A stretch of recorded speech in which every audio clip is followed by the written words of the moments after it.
Dumikit daw yung starter. Ayusin natin mga tol. Check natin kung anong problema. Scan niya mga tol. 24 volts. Check natin yung starter.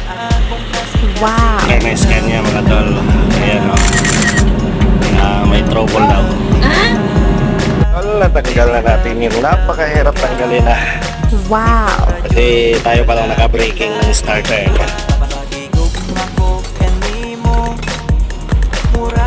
Ayan, trouble niya mga tol. Nagusok daw. Hello, si Rayo. Armature. Yung commutator. So nakalugis. Yan o.